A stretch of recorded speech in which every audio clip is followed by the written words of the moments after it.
Janasena party తరఫున ఈశ్వరయ్య గారి నాయకత్వంలో చింతలపూడిలో హెడ్ క్వార్టర్లో ఇక్కడ మెయిన్ సమస్యలు రోడ్డు, సెంట్రల్ లైటింగ్లు, డ్రైనేజ్ సిస్టమ్, ఎత్తుపోతల పథకాల అభివృద్ధి కార్యక్రమాలు ఇటువంటి వాటి మీద ఈరోజు ధర్నా చేయడం జరిగింది.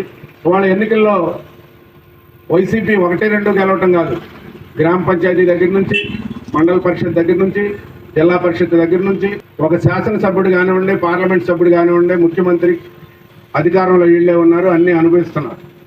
ఎంతవరకు సొంత లాభార్జన తప్ప ఈ చింతలపూడి పట్టణం కాన్స్టిట్యున్సీ హెడ్ క్వార్టర్. మరి ఇక్కడ మీ అందరికీ తెలుసు, గతంలో 20 అడుగులు ఉండేది రోడ్డు.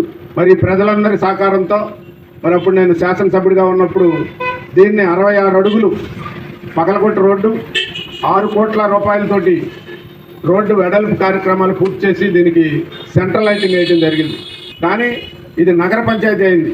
దీనికి సపరేట్గా మరి ఒక ఆఫీసర్ ఉన్నాడు.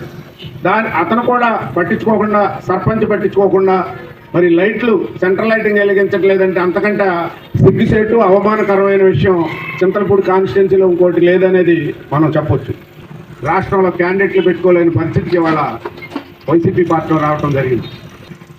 ఫెయిల్ అయింది ఎవరంటే ఈ రాష్ట్రంలో ఒకే ఒక వ్యక్తి, ఆయనే ఈ రాష్ట్ర ముఖ్యమంత్రి జగన్మోహన్ రెడ్డి గారు.